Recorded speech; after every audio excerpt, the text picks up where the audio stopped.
گوش کن. اولین قدمی که ما میخوایم واسه یه تولید علم برداریم اینه که تو ذهنمون یک سری سوالات ایجاد بشه. اولین قدم اینه که ما به پرسش هامون برسیم. از اول ابتدایی تو علومتون داره شما میخونید فرضیه سازی، نظریه سازی، طرح آزمایش و اساس علم و تولید علم هموناست. یعنی بخوایم ما یک علمی رو پیاده سازی کنیم لازمش اینه که به پرسش برسیم. مثلا این تخته جنسش چیه؟ بقیه چی کار کردن که به بهترین جنس برسن؟ من چی کار میتونم بکنم؟ یا بر فرض مثال دارویی وجود داره تحت عنوان ناپروکسن که ایشالا هیچ وقت لازم نباشه که مصرف کنید، خب؟ ولی آیا این دارو عوارضی داره؟ بقیه محققین چه کارهایی واسه رفع عوارضش کردن؟ من چه کارهایی میتونم واسه رفع عوارضش بکنم؟ آیا ناپروکسن توی طبیعت باقی میمونه؟ بقیه دانشمندا چی کار کردن که اینو از طبیعت حذفش کنن و من میخوام چی کار کنم؟ پس اولین قدم ما چیه؟ طرح پرسش. ما لازمه شروع فعالیت‌های علمیمون اینه که یک پرسشی داشته باشیم. این پرسش به ذهنیت ما هدف میده. باعث میشه که ما هدفمون رو مشخص کنیم. حالا بر فرض مثال من هدفم مشخص کردم. این هدفی که من میگم کاملا یک مثاله برای اینکه برای شما یک توضیحی بدم. خب شما میتونه اهدافت متفاوت باشه، سوالهات متفاوت باشه و برای اینکه به پرسش هات برسی باید بریم مطالعه کنیم. یکی از راه‌های مطالعه ما خوندن مقاله است، مقاله های علمی و معتبر. خب اکثر بچه‌ها، دانش آموزا، دانشجویان وقتی میخواد در مورد یک موضوعی تحقیق کنن خیلی ساده و خیلی راحت اولین چیزی که میرن سراغش یه گوگل. سریع تو گوگل یه چیزی رو سرچ میکنن که به جواب برسن. حالا یه خورده تذکر ریز سوتی.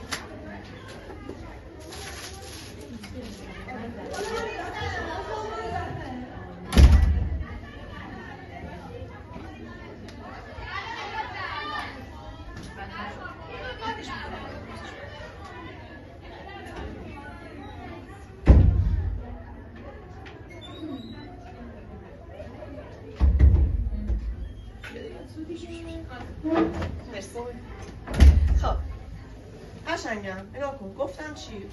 گفتم اول میرن سراغ چی؟ گوگل. که تو گوگل سرچ کنن که آیا اصلا ناپروکسن چجوری حذف میشه، یا مثلا واسه موضوعات ساده هم حتی آیا این سردردی که من دارم کشنده است و گوگل از اونجایی که خیلی افراد معتبری توش میان محتوا میذارن سریع سردرد ساده رو رفت به من. یعنی ما واسه پرسش های ساده‌مونم فقط نمیتونیم به گوگل اکتفا کنیم. پس مرحله بعدیمون چیه؟ بتونیم پایگاه داده های معتبر واسه خودمون انتخاب کنیم. یکی از این پایگاه داده ها گوگل اسکالر. چی؟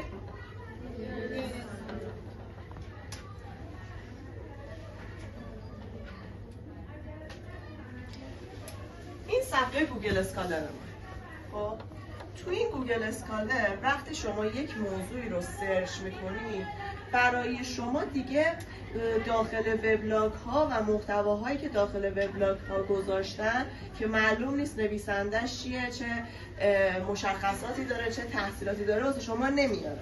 وقتی تو اینجا شما یک چیزی رو سرچ میکنی کاملا برای شما محتواهای علمی میاره، مقالات کاملا معتبر میاره. خب حالا من میخوام یکی از اون اهداف و مثالهایی که واسه شما زدم و توی اینجا چیکار کنم؟ سرچ کنم. مثلا چی؟ حذف ناپروکسن. خب من میخوام در مورد حذف ناپروکسن تحقیق کنم. همون جور که اینجا رو میبینید واسه شما مقالات رو میاره. اینایی که تمام الان اومده مقالات علمیه که توسط محققین، پژوهشگران و دانشمندا نوشته شده. حالا من وقتی میخوام در مورد علم تحقیق کنم شرط اولا اینه که اون مقاله‌ای که میخوام بخونم جدید باشه. یعنی نرم یه مقاله بخونم واسه یه 10 سال قبل 15 سال قبل، اونم خوبه لازمه، ولی اولین قدم اینه که مقاله های جدید بخونم، چون علم هر روز هر ثانیه در حال پیشرفت. حالا من کجا تشخیص بدم این مقاله‌ای که اینجا واسه من آورده جدیده قدیمیه؟ چجوری به اون جدید دسترسی پیدا کنم؟ این گوشه رو می‌بینی؟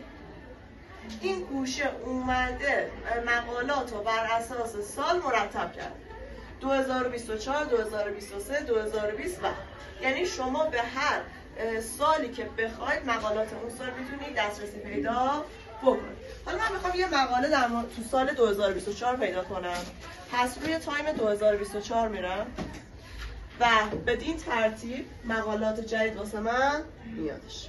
خب که حالا من میخوام برم یه مقاله رو با هم دیگه ببینیم. مثلا این مقاله از اونجایی که سرعت نت خیلی بالاست، بیشتر بالاست،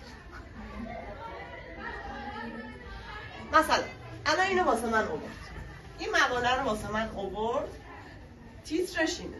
این داره میگه که دانشمندایی که روی این موضوع تحقیق کردن میخوان با استفاده از آروژل و با استفاده از کیتوسان MOF میخوان چیکار کنن؟ میخوان ایبوپروفن و ناپروکسن رو حذفش کنن. بعد شما این مقاله رو که میخونید مثل چی میمونه؟ مثل این میمونه که تمام علمی که 1 2 3 4 5 تا پژوهشگر داشتن و شما به صورت یکجا دریافت میکنید. یعنی اون علمی که این 5 نفر توی 5 سال 10 سال 1 سال اصلا هر مدتی زحمت کشیدن و راجبش تحقیقات علمی معتبر انجام دادن و شما با خوندن این مقاله به دست میارید. حالا یک مقاله از چندین بخش تشکیل شده. خب یکی از بخش‌های اولش تایتل مقاله است، یعنی عنوان مقاله رو من اینجا میبینم که با استفاده از این عنوان مقاله من تشخیص میدم که آیا این موضوع مرتبط هست با پرسش‌های من یا خیر. گاهی اوقات برای مثلا جذابیت تیتر و عنوان و اینا ممکنه اون موضوع قابل پیگیری شما توی تیتر نباشه، توی عنوان نباشه.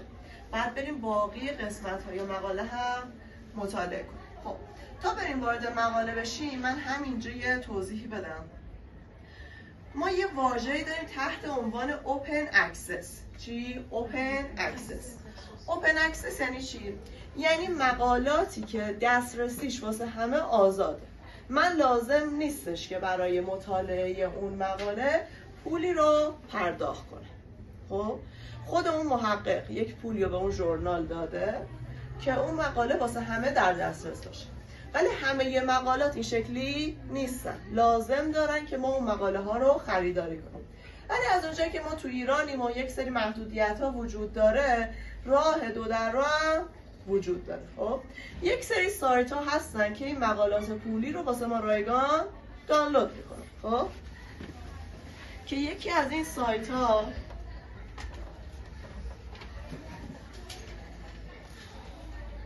ایران پیپر. الان این مقاله‌ای که من آوردم قسمت دانلود نداره، یعنی اوپن اکسس نیستش، من نمیتونم این مقاله رو دانلود کنم. خب من وارد اکانتم بشم. خب حالا من میخوام این مقاله رو برای خودم دانلودش کنم. چجوری؟ گفتم یکی از این سایت هایی که مقالات پولی رو واسه ما دانلود میکنه به صورت رایگان ایران پیپر. حالا من میخوام این مقاله رو برم دانلود کنم. انتهای این مقاله اینجا یک کد لینک DOI وجود داره. این لینک DOI مثل کد پیگیری اون مقاله میمونه، یعنی لینک مستقیم دسترسی به اون مقاله است. من باید این کد DOI رو کپی کنم،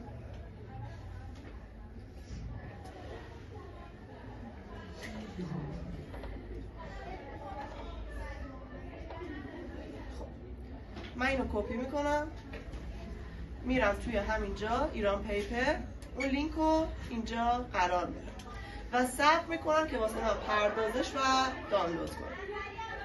خب حالا علاوه بر این که اکثرا میان از گوگل استفاده میکنن واسه سرچ، یک سری حالا یه خورده پیشرفت کردن، میرن توی ابزارها و سایت های هوش مصنوعی هم اقدام به سرچ میکنن. خب مثلا میرن توی چت جی پی تی، اونجا هم یه سری موضوعات رو میخوان سرچ کنن. اون هم واسه من مفید نیست. شما واسه یه جواب پرسش های علمی فقط و فقط و فقط باید مقاله یا کتاب های معتبر بخونید.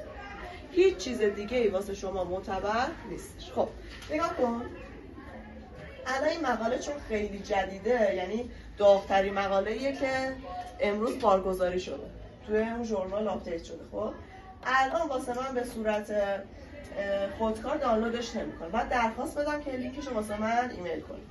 حالا من یه مقاله دیگه واسهتون میارم، چیزی که تو سر و کله این لپتاپم بزنی زیاده الان مقاله است.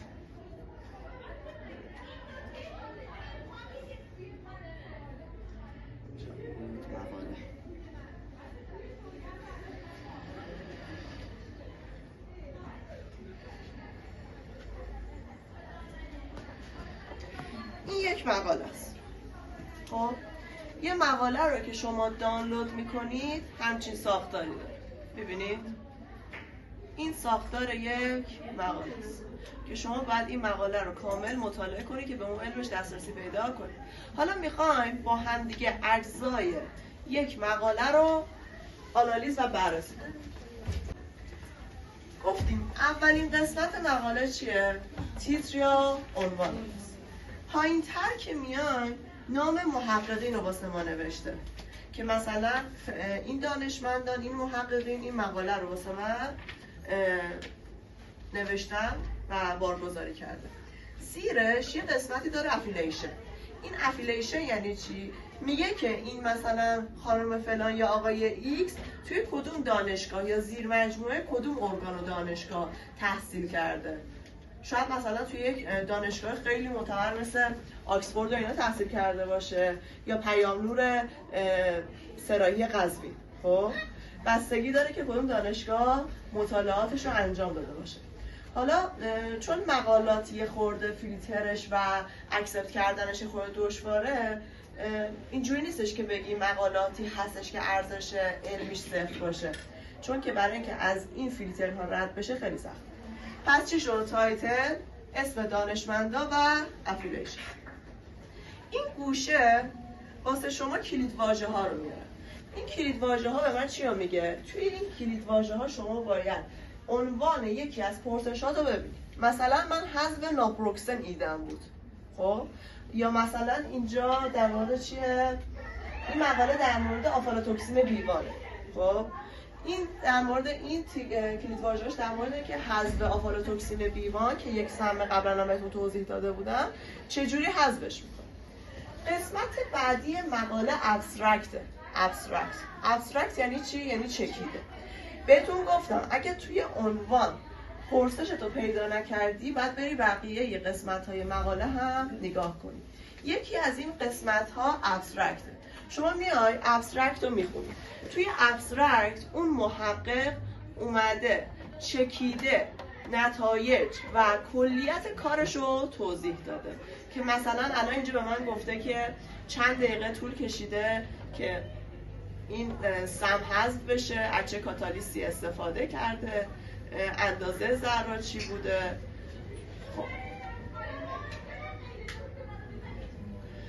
و چقدر بازدهی داره میگه مثلا این دانشمندا با این روشی که انجام دادن 93% بازدهی مثبت داشت. خب پس یکی از قسمت‌های دیگه مقاله ما چی شد؟ ابسترکت. شاید این مشکل یا سوال تو ذهنتون ایجاد بشه که خانم مقالات که انگلیسیه، من زبانم خوب نیستش. در صورتی که الان تو دوره ما زندگی میکنیم که میتونم بگم اکثریت زبانهاشون خوبه. به واسطه کلاسایی که از دوران کودکی نسل جدید میرن خیلی کم پیش میاد که شخص بگه من زبانم خوب نیستش. حالا اگر زبانت خوب نیست جای استوب نداره، یعنی ما سایت هایی داریم که اون رو بهش وارد میکنیم، مقاله رو واسش میدیم، ترجمه شده آماده واسه من فایلش رو میده. ولی این کار رو من به شما پیشنهاد نمیکنم.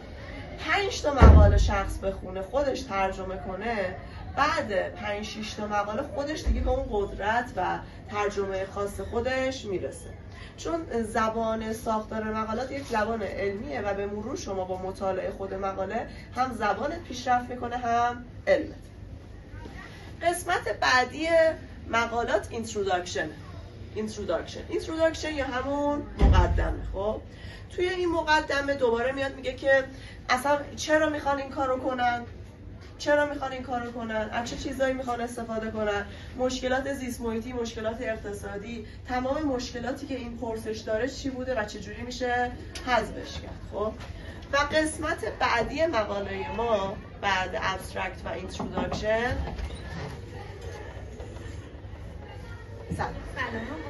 اگه این مقاله شما و پروژه شما نیاز به محاسبات ریاضی هم داشته باشه، توی مقاله اون محاسبات واسه شما میارم، فرمول های ریاضی لازم، فرمول های محاسباتی لازم، همه اونا توی مقاله واسه شما آورده میشه و در نهایت میرسه به نتیجه.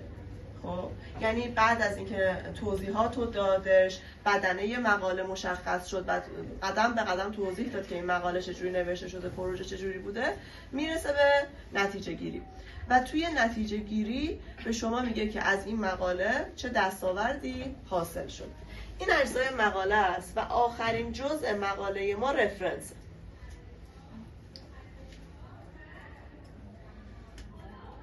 این آبیا رو میبینید؟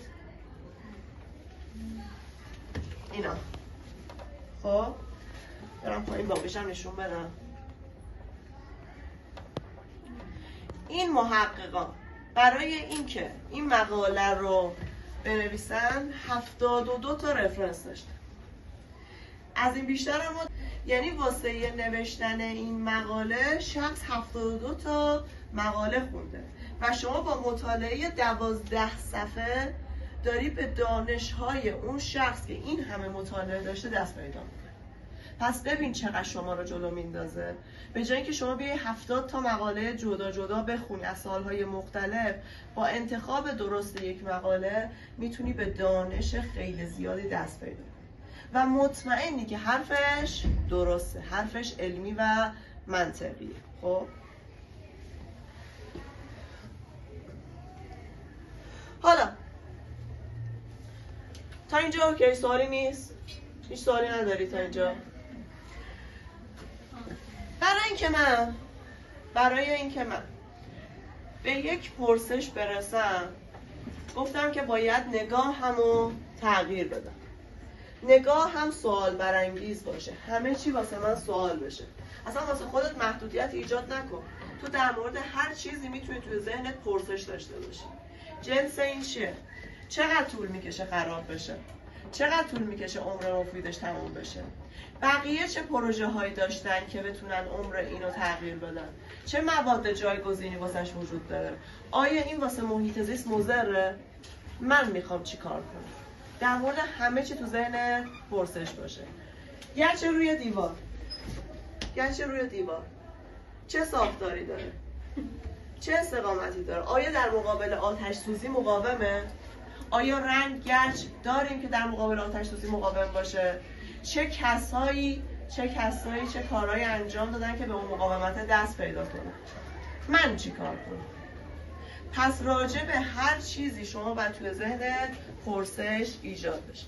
بعد از اینکه پرسش ایجاد شد، شما میای فرضیت رو مینویسید. نطفه و شروع هر اقدام علمی بعد از اینکه پرسشات رو انجام دادی نوشتن فرضیه است. فرضیه تاییدیه علمی نداره و بعدها شما باید روش تحقیقات انجام بدی که در نهایت به نظریه برسه. بعد از فرضیه ما میریم سراغ پروپوزال نویسی. خب پروپوزال نویسی چیه؟ نقطه‌ایه که ما روش فکرامونو کردیم، راجبش یک سری علم جمع‌آوری کردیم و شروع میکنیم در موردش پروپوزال نویسی که بقیه چیکار کردن، چه مشکلاتی داشتن، چه اهدافی داشتن. خب به این میگن نوشتن پروپوزال. پس اگه یک جای واژه پروپوزال به گوشتون خورد بدونید چه مفهومی داره. و این از این موضوع.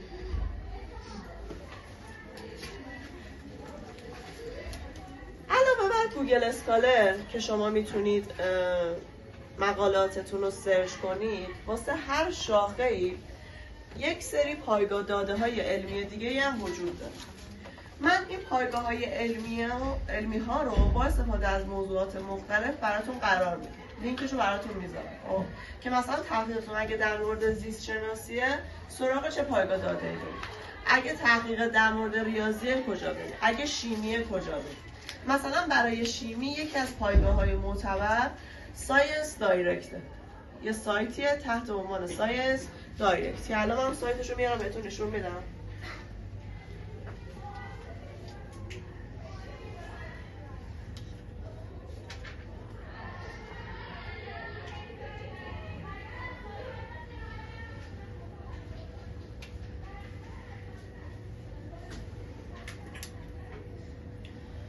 خب این سایت ساینس دایرکت که من میتونم با استفاده از این سایت هم به مقالات علمی دسترسی پیدا بکنم. شما فقط لازم نیستش که مثلا مقالاتتون رو بر اساس عنوان سرچ کنید. شما میتونید به صورت شیوه های دیگه اون مقاله رو سرچ کنید، مثلا با استفاده از اسم نویسنده. مثلا من میخوام بدونم آقای ایکس خانم ایکس آیا توی این موضوع تحقیقاتی انجام داده یا نه. این به چه کاری میاد؟ مثلا من میخوام راجع به یک موضوعی تحقیق کنم، میخوام با یک شخص دیگه به صورت شریکی این تحقیقات رو انجام بدم. میخوام برم ببینم آیا این شخص قبلا توی این موضوع تحقیقاتی داشته، پژوهش‌هایی داشته. دقیقا تو سایت ساینس دایرکت یه بخشی داره برای سرچ که من میتونم اسم نویسنده ها رو اینجا سرچ کنم و مقالاتی که اون شخص داره رو واسه من میاره. خب و همینطور با استفاده از عنوان مقاله یا کلیدواژه هایی که شما میخواید در موردش سرچ کنید. خب این از این موضوع.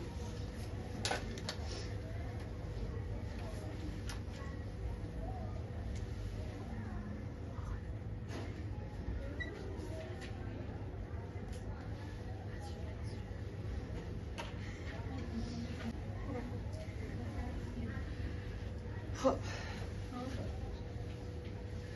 شما پرسشات رو انجام دادی، تحقیقات رو انجام دادی، متوجه شدی که دانشمندا چه کارهایی کردن. حالا با استفاده از موضوع تحقیق شما دو مدل مقاله میتونی بنویسی. یه تیپ مقاله داری بهش میگن مقالات ریویو. مقالات ریویو یعنی چی؟ شما باید بری 100 تا 200 تا مقاله بخونی، خلاصه اون 100 تا 200 تا مقاله رو بکنی یک مقاله ریویو و به صورت یک مقاله ریویو اونو تحویل ژورنال ها بدی. یعنی یه جور خلاصه کردن سایر مقالات. خب یه مدل مقاله دیگه هم هست که من میخوام ایده خودم رو پیاده سازی کنم. یعنی رفتم مطالعات بقیه دانشمندان رو خوندم، ازشون ایده گرفتم، فهمیدم مشکل کارشون کجاست، حالا من میخوام یه کار جدید ارائه بدم. این مقاله دیگه ریویو نیست. خب مقاله ریویو پس چی میشه؟ مقاله‌ای که من توش ایده جدیدی ندارم، فقط ایده های باقی رو به صورت خلاصه وار توی این مقاله قرار دادم. به اون میگم مقالات ریویو. حالا من مقاله‌مو نوشتم، آماده است، چه ریویو چه به صورت شیوه‌های دیگه، و میخوام اونو توی ژورنال ها چاپ کنم. ژورنال ها چیه؟ به زبان ساده بخوام بهتون بگم همون مجله های خودمون میشه، مجلات علمی، که خیلی مهمه منی که حالا تحقیقمو انجام دادم توی کدوم ژورنال مقاله‌مو چاپ کنم. ژورنال من باید معتبر باشه. من نمیتونم هر جایی بفرستم مقالم چاپ بشه. باید معتبر باشه، ارزش علمی بالایی داشته باشه که برای مقایسه این هم ما یک سری راه‌ها داریم. اعتبار مقالات به 4 دسته تقسیم میشه و با Q نشونش میدن: Q1, Q2, Q3 و Q4. و ژورنالی که Q1 باشه یعنی خیلی سطح علمیش بالاست و کار منم سخت‌تره ها که بخوام مقاله‌مو توی اون ژورنال چاپ کنم، چون باید انقدر سطح علمی مقاله من بالا باشه که اون ژورنال مقاله منو بپذیره و توی مجله‌اش چاپ کنه. حالا من مقاله‌مو نوشتم، ژورنالمو انتخاب کردم، سعی میکنم Q1 یا Q2 چاپش کنم. مقاله‌م ادیت شده، متنش آماده است، عکس‌ها آماده است، میفرستم برای اون ژورنال. میفرستم واسه اون ژورنال، سابمیت میکنم. بعد که سابمیت کردم میره دست یک ادیتور اول فقط به محتوای مقاله من کار داره، یعنی مقاله منو میخونه ببین اصلا بار علمی چیزی داره یا نداره. خب یا ریجکت میکنه یا میپذیره، دو حالت هم بیشتر نداره. اگه ریجکت کنه که یعنی کار تموم، هم برم سراغ یه ژورنال دیگه، این ژورنال منو قبول نداره. ولی اگه بپذیره دوباره میره زیر دست بقیه داور، یعنی مقاله منو چندین نفر داوری میکنن تا بخواد تایید بشه. به همین راحتی نیست من این چیزی بنویسم بار علمی نداشته باشه و توی ژورنال های خوب چاپ بشه. چندین محقق، پژوهشگر، پروفسور مقالات منو میخونن تا تاییدش کنه. بعد که رفتش زیر دست بقیه نویسنده ها و ادیتورها، یه بخشی داره آندر ریویو. این اشخاص میان مقاله رو میخونن، اگه دوباره یه مشکلات ریز، مشکلات نگارشی اینا داشته باشه به من میگن و در نهایت مقاله من توی اون ژورنال چاپ میشه. این پروسه ارسال مقاله من، تولید علمی من به بقیه ژورنال است. تا اینجا سوال جان؟ بله. الان یک عالمه مقاله ریویو هست که شما میتونید حتی در مطالعات بهتره که مقالات ریویو حتما بخونید که ببینی به چه علمی میخوای دست پیدا کنی. خب داورهای ژورنال بر چه اساسی انتخاب میشه؟ داورهای ژورنال ها بر اساس موضوع تحقیقاتی شما انتخاب میشه. خب من مثلا پروژه های تحقیقاتیم در مبحث شیمیه، نمیتونم ژورنالی انتخاب کنم که توی زیست شناسی یا فیزیک و ریاضی مقاله چاپ بکنه. اصلا نه حیطه کاری من اونه نه حیطه کاری اونو من. مثل میمونه که شما توی روزنامه همشهری صفحه حوادث بیاید در مورد مثلا قیمت‌های مثلا خودرو صحبت کنید، مرتبط نیستش دیگه. هر چیزی باید توی شاخه خودش باشه. اون ژورنالی که من انتخاب میکنم مخصوص شیمیه، داورهاشون هم کسایی هستن که توی شیمی تسلط دارن، تحقیقاتشون رو انجام بدن. خب اجزای مقاله هم که بهتون گفتم، اوپن اکسس هم گفتم بهتون و گفتم که مقالات به دو دسته تقسیم میشن، یا مقالات ما ریویو هن یا اورجینال ریسرچ هن. مقالات ریویو همون مقالاتی میشدن که من رفتم یه مقالات رو خوندم خلاصش رو آوردم، و اورجینال ریسرچ میشه که اون تحقیقی که واسه خود منه، پروژه جدید منه، ایده جدید منه و من اون رو میخوام واسه بقیه به نمایش قرار بدم. خب این از این موضوع. همه اونا رو ما معمولا با استفاده از نرم افزاری تحت عنوان هایپرکم میکشیم.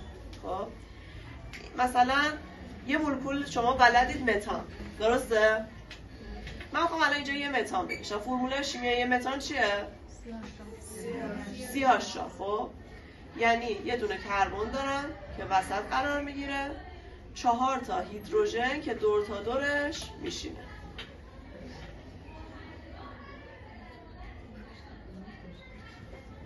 من اینا رو بس کنم،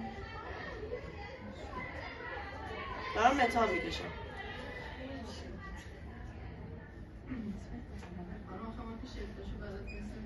الان بلدی خانم؟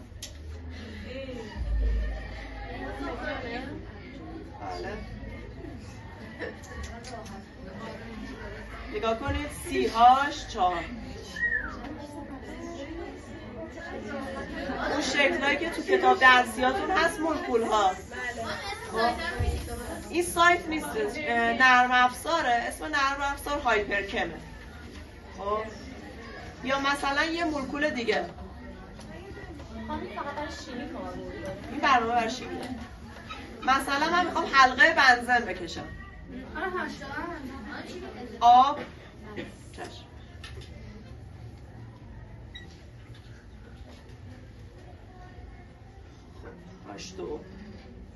H2O چیه؟ یه اکسیژنه. من این اکسیژن رو میذارم وسط، هیدروژن رو بهش وصل میکنم.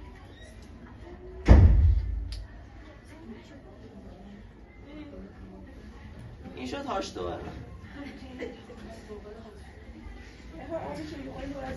ساختار مولکولیش اینه دیگه.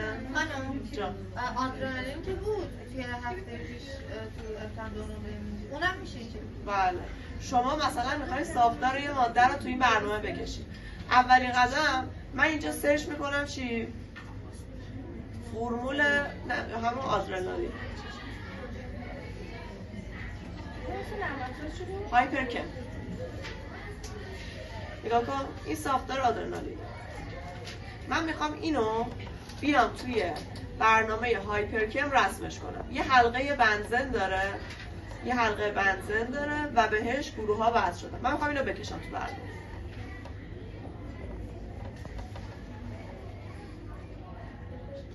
خب. حلقه بنزن کربنی دارم.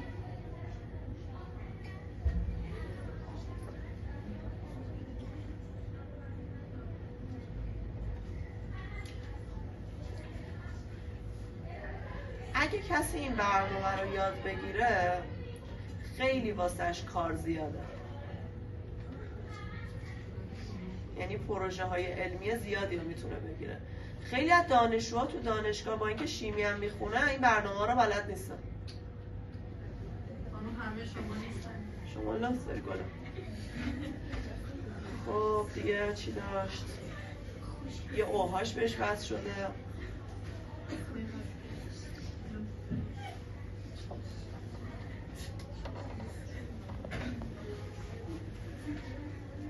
صدا میشنوم.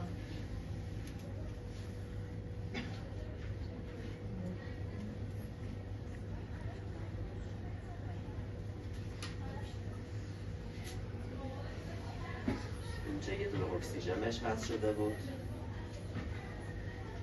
حالا من کاملش نمیکنم. بعد اینو میزنم که ساختار گلوله میله‌شو بهم نشون بده. اینجا نوشته گلوله و میله. بعد اینو که میزنم مرتبش میکنم به من ساختار رو میده که اونجا باید باقی موادم اضافه میکردم. چی می‌ذارید مرتب شد؟ مثلا بخواید کلیه بکشیم جان این ساختارم هم وقتتون رو دیگه زیاد نمیگیرم.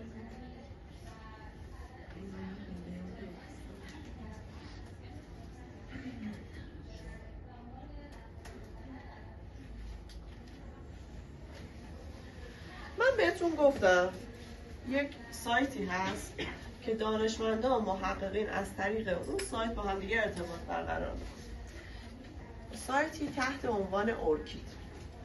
یعنی من توی این سایت ارکید ثبت نام میکنم، اونجا به من یک کد ورود میده، یک شناسه میده که اون شناسه‌ای که ارکید به من میده شناسه علمی منه، مثل ایمیل های معتبری که هر شخص واسه خودش داره. این ارکید هم همونه. و اگه یک دانشمندی بخواد با من وارد تحقیق بشه و پروژه هاشو با من مثلا بخواد همکاری کنه، از طریق ارکید نامبر من میاد اقدام میکنه. توی ارکید نامبر من میاد رزومه‌مو میبینه، مقالاتی که کار کردمو میبینه، پروژه هامو میبینه، یه جورایی در اثر رزومه منو میبینه که اگه بخواد با من همکاری کنه.